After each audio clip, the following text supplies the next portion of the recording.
3.200 kilómetros. Esa es casi la longitud de la Gran Muralla proyectada en la frontera sur. Cuando Donald Trump asumió la presidencia de los Estados Unidos, sorprendió al mundo con esta iniciativa. ¿Por qué este muro captó tanta atención inmediata? A simple vista parece una construcción estándar, pero entre todos los debates, este proyecto masivo hizo que todo el país hablara de él. Pero esto es solo el comienzo del desafío técnico. La distancia equivale al trayecto a través de los Estados Unidos, desde el Océano Pacífico en California hasta la costa del Atlántico en Carolina del Norte. Se puede notar la inmensidad del terreno que debe cubrirse. La obra utiliza altos postes de acero de casi 30 pies de altura. Se ve cómo se fijan profundamente en hormigón, haciendo que el borde se sienta como una barrera casi inquebrantable. Más adelante se complica. Levantar tal estructura de acero en un entorno difícil y peligroso requiere una logística extrema. Así se descubren los secretos detrás de su ejecución. 851,000 intentos de cruce ilegal registraron los agentes en 2019, según la Oficina de Aduanas y Protección Fronteriza. ¿Por qué la frontera sur parecía una puerta dejada ligeramente abierta durante décadas? A primera vista, el control existía, pero en realidad el paso era vulnerable. Para lidiar con el problema, el gobierno inició las vallas. Pero esto es solo el comienzo. La construcción arrancó en la década de 1990 con el presidente Bill Clinton. Se puede notar cómo George W. Bush y Barack Obama continuaron expandiendo el sistema. Sin embargo, aquellas cercas medían pocos metros. Se ve cómo eran fáciles de escalar o cortar. Más adelante se complica el enfoque.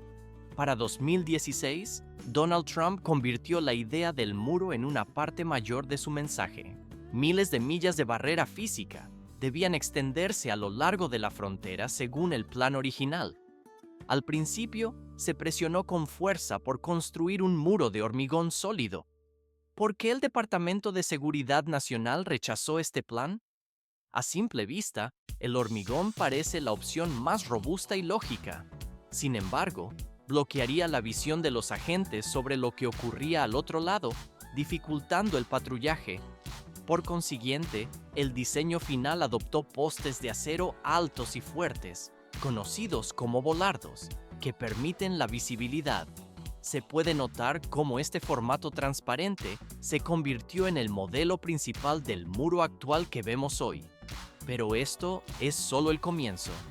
El primer paso real de la construcción fue el levantamiento topográfico de casi 1.930 millas de terreno diverso.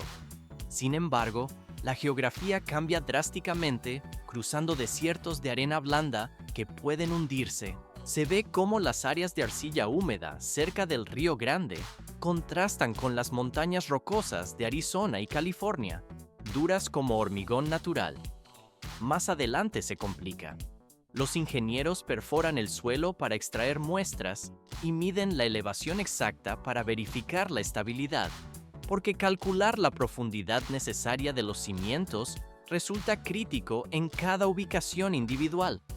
Este paso de estudio determina todo el diseño estructural de la pared que sigue. El análisis técnico concluye aquí, dejando el camino listo para la fase física. Casi 30 pies de altura alcanzan los postes de acero que se erigen imponentes en el vasto desierto. La instalación de estas estructuras gigantes requiere un primer paso crítico: la excavación de los cimientos. ¿Por qué es tan complejo y laborioso cavar una simple zanja para un muro? A simple vista, el peso del metal debería bastar para mantenerlos erguidos sobre el suelo. Pero sin una trinchera continua de 24 a 32 pulgadas de ancho y de 6 a 10 pies de profundidad, los postes no resistirían los fuertes vientos ni los posibles daños intencionales. Sin embargo, en áreas con arena suave, las excavadoras y bulldozers logran cavar la zanja con relativa facilidad.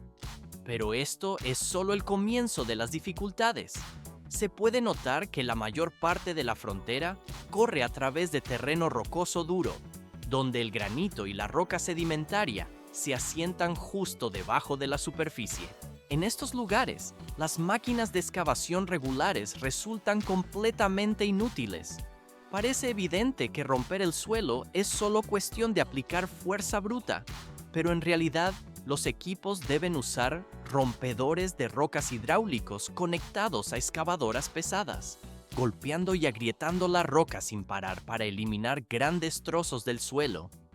Una máquina zanjadora especializada entra en acción después de que la zanja tiene una forma aproximada.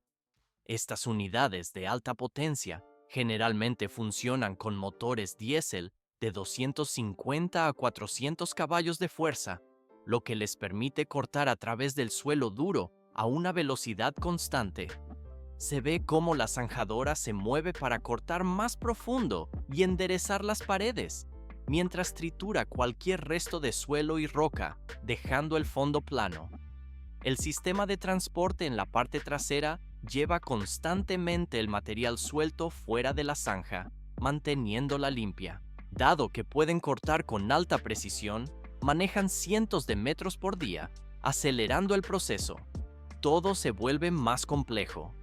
Tras excavar la zanja y nivelar el fondo con precisión, el equipo de construcción comienza a instalar el marco de acero de refuerzo, formando una larga jaula de barras verticales y lazos horizontales. Inmediatamente después de colocar el marco de varillas, se vierte sobre él una capa de hormigón armado de unos 10 a 20 centímetros, o 4 a 8 pulgadas de espesor.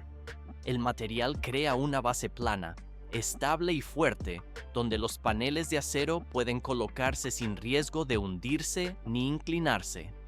Cuando el hormigón se une firmemente con la jaula de acero en el interior, forma un bloque de cimentación continuo y sólido.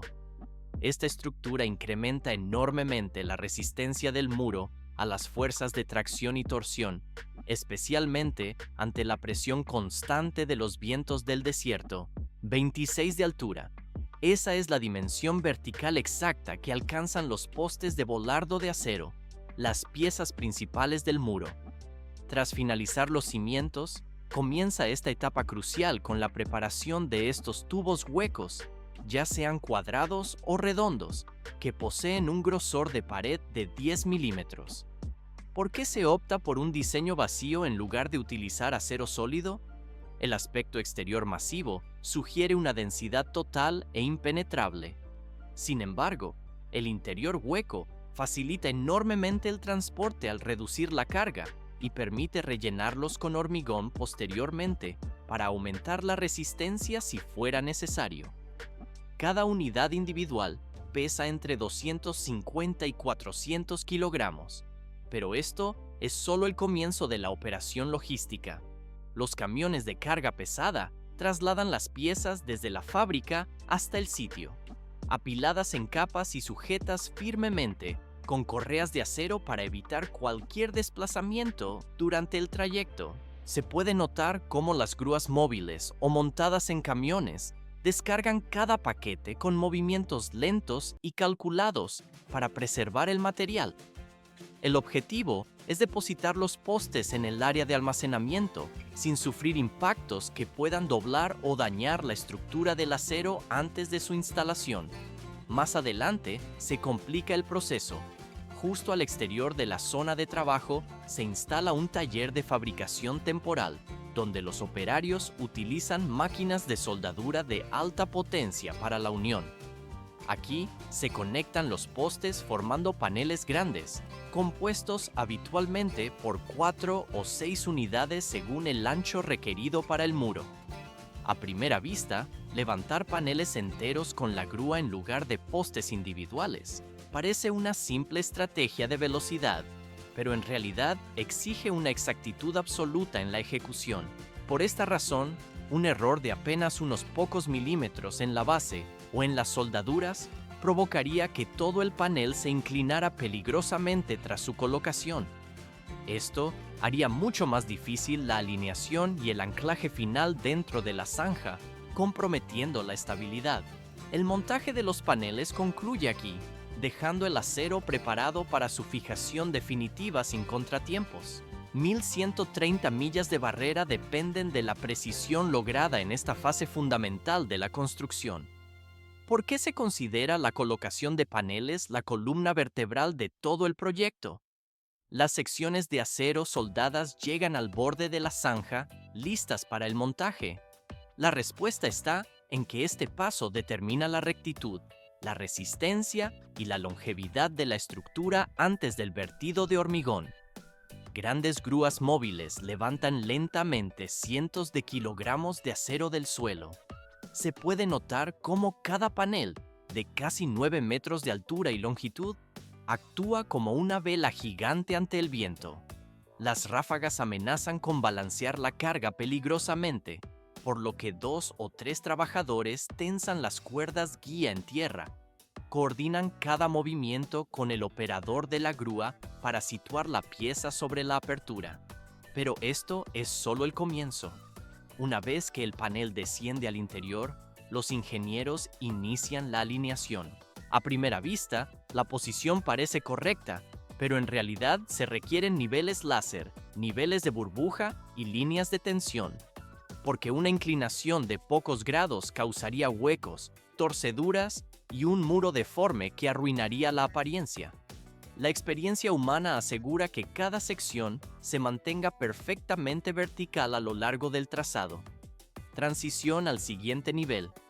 Se ve cómo los soldadores fijan temporalmente la base del panel a los anclajes de acero o marcos de soporte dentro de la zanja. Estas uniones evitan que la placa vuelque por el viento o impactos accidentales mientras espera el hormigón.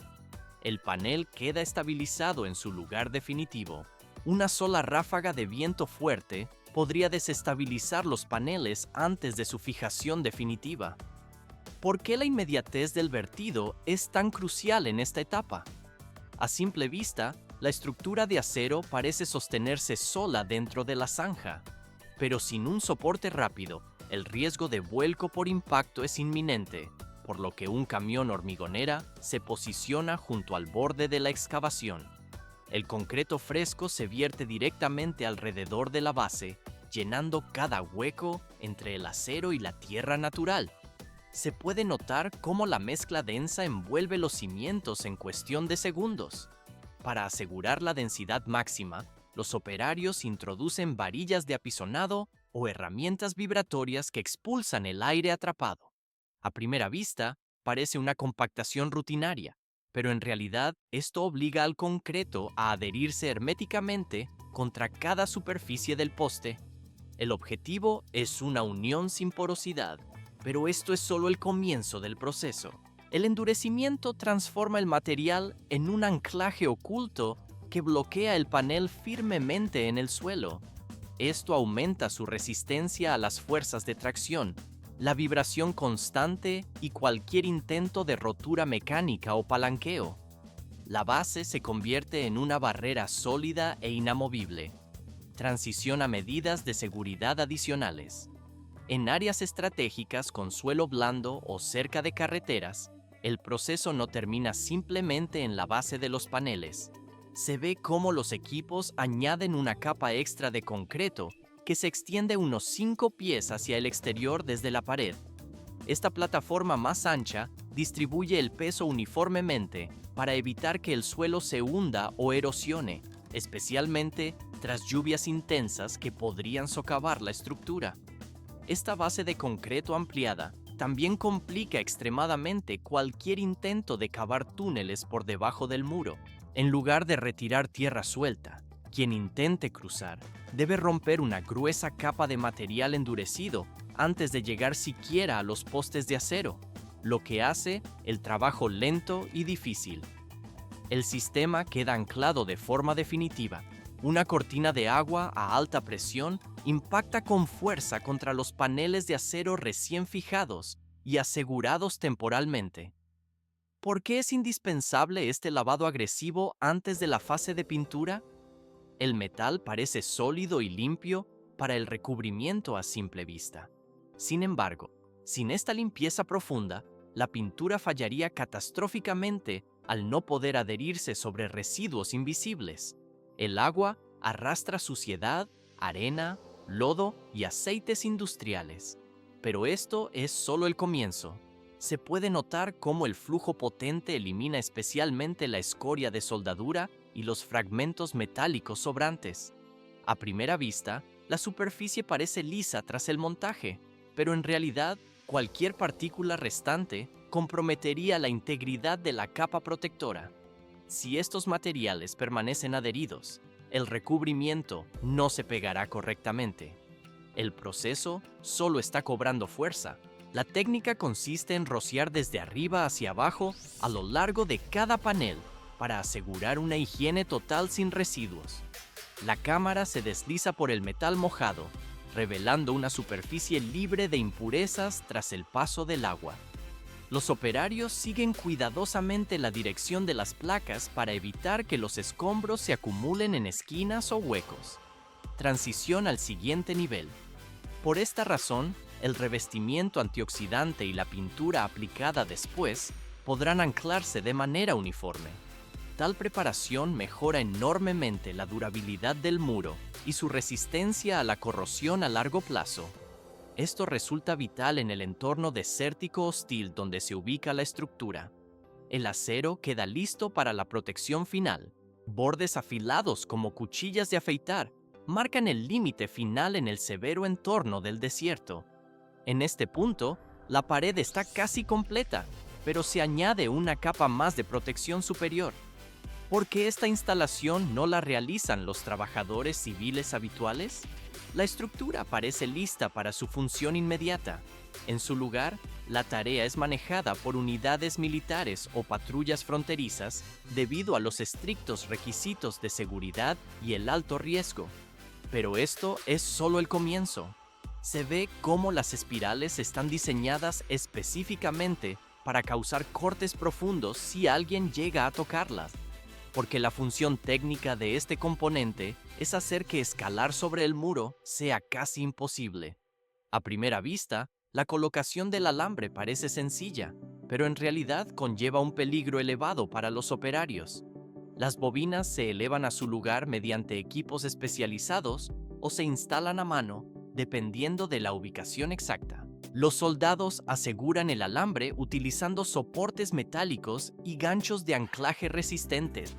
Se puede notar que el sistema se fija para mantenerse tenso, asegurando que no pueda ser movido ni apartado lateralmente. Más adelante, se complica. Con esta protección extra añadida por los militares, la parte superior de la barrera se vuelve impracticable para escalar con las manos desnudas. Por esta razón, la capacidad general del muro para detener los cruces aumenta considerablemente. $15,000 millones estadounidenses. Esa es la cifra que ha superado el costo total del muro y su infraestructura conexa, según las estimaciones de Aduanas y Protección Fronteriza. ¿Por qué el presupuesto sigue aumentando si la obra principal ha concluido? La inversión masiva cubrió materiales, transporte, tecnología de vigilancia y mano de obra. Sin embargo, el mantenimiento y las reparaciones continúan costando cientos de millones de dólares cada año. Tras muchos años de construcción, cientos de nuevas millas de vallado se han completado. Pero esto es solo el comienzo del análisis. La reducción de los puntos de cruce fácil permite a la patrulla fronteriza controlar la línea divisoria con mayor efectividad. A primera vista, la barrera física parece un obstáculo infranqueable, pero en realidad los cárteles han encontrado formas de eludirla. Aunque el muro ralentiza y dispersa los cruces ilegales, la adaptación de los grupos es constante. Más adelante, se complica el panorama. Se ve cómo la intervención impacta severamente el ecosistema del desierto y la región del río Bravo. Muchos expertos argumentan que el muro afecta el movimiento de la vida silvestre e interrumpe el flujo natural del agua. Las preocupaciones sobre los impactos ambientales crecen al observar el terreno fragmentado. El paisaje cambia irreversiblemente bajo el peso de la estructura. Si bien ha proporcionado ciertos beneficios tácticos, la barrera dista de ser perfecta y la lucha a lo largo de la frontera continúa. 400 kilómetros de barreras de hormigón macizo cortan el horizonte costero para detener una fuerza imparable. Mientras América construía una barrera política para mantener fuera a las personas, Japón tuvo que detener algo mucho más poderoso y letal: la furia física de los tsunamis. Estas imponentes defensas no se diseñaron simplemente como límites territoriales, sino para frenar muros de agua que podrían elevarse más alto que los edificios y borrar ciudades enteras del mapa en cuestión de minutos. Tras sufrir algunas de las pérdidas más devastadoras de la historia moderna, en 2011, la nación levantó una de las mayores defensas costeras de la Tierra. El proyecto abarca la construcción de casi 250 millas de muros de defensa de hormigón armado a lo largo del litoral. ¿Por qué los cimientos deben hundirse hasta 80 pies de profundidad, cuando la pared visible solo alcanza entre 45 y 50 pies de altura? A simple vista, la elevación exterior parece el único factor relevante para bloquear el avance del agua y proteger las viviendas. Sin embargo, esa profundidad extrema es obligatoria para anclar la estructura y evitar que la inmensa presión de las olas socave la base y vuelque el muro sobre las poblaciones. Más de 12.000 millones de dólares estadounidenses se invirtieron no solo en erigir los muros, sino también en mejorar los sistemas de alerta de emergencia y las rutas de evacuación. Este tramo de casi 400 kilómetros corre a lo largo de la costa de Tohoku, protegiendo las prefecturas de Aomori, Iwate, Miyagi y Fukushima, zonas que recibieron el impacto directo del desastre anterior. Las cuadrillas comenzaron despejando meticulosamente el área, retirando casas antiguas, infraestructura dañada, líneas de energía y tuberías. Pero esto es solo el comienzo, porque gran parte de la línea costera de Tohoku se asienta sobre suelo arenoso débil. Los ingenieros no podían construir directamente sobre la superficie inestable. A primera vista, parece simple verter los cimientos en la arena, pero en realidad el terreno requiere una intervención masiva para evitar hundimientos futuros. Los equipos taladran el suelo para realizar estudios detallados e instalan profundos pilotes de hormigón o acero antes de comenzar la obra principal. Se agregan capas de piedra triturada y arena compactada para estabilizar la superficie, creando una base sólida capaz de soportar toneladas de peso sin deslizarse ni agrietarse. Se puede notar cómo las excavadoras hidráulicas cavan enormes pozos de cimentación, llegando en algunas secciones a más de 20 metros de profundidad bajo el nivel del suelo. Cerca de la línea de costa, los trabajadores levantan muros de contención temporales o ataguías para mantener el agua de mar fuera de la zona de excavación y permitir el trabajo en seco. Tras verter una capa base de hormigón, se instalan densas jaulas de refuerzo de acero que forman un pie ancho y pesado para resistir el empuje de las olas. Más adelante se complica. Los trabajadores ensamblan altas jaulas de varillas basadas en diseños de laboratorio, optimizados para la máxima resistencia estructural. Por eso, el hormigón se bombea sección por sección dentro de los encofrados metálicos, asegurando la integridad física de cada segmento vertido.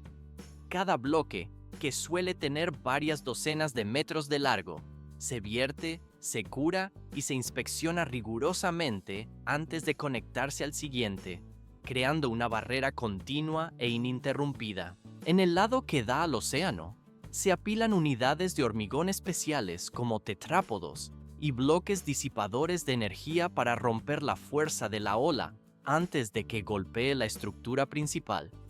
Y esto no es el límite. Se ve cómo algunos tramos incorporan caras escalonadas o cornisas diseñadas específicamente para reducir la altura de las marejadas violentas y minimizar las salpicaduras. En el lado terrestre se añade tierra y roca triturada, junto con canales de drenaje, para evitar que el agua de lluvia se acumule detrás del muro y debilite el suelo. Estas secciones incluyen pasarelas o caminos de inspección en la parte superior, integrando el muro de mar como parte de la carretera local en algunas ciudades para facilitar el tránsito. Las grúas levantan pesados paneles de bloques de hormigón prefabricado para añadir una capa de blindaje extra en las secciones que requieren mayor resistencia al impacto directo. Estos paneles se entrelazan en un patrón uniforme y ajustado para fortalecer la pared y reducir la erosión causada por la acción constante de las olas sobre la superficie. Así, la muralla blindada queda lista para resistir décadas de embates incesantes del Océano Pacífico. Dos de los muros más grandes jamás construidos se alzan hoy como escudos monumentales. Se ve cómo el masivo muro fronterizo de Estados Unidos y las altas barreras japonesas contra tsunamis cortan el horizonte. ¿Por qué tal magnitud? A primera vista es solo ingeniería estática, pero en realidad estas estructuras simbolizan la determinación ante las amenazas extremas. La protección humana se vuelve tangible en estas obras,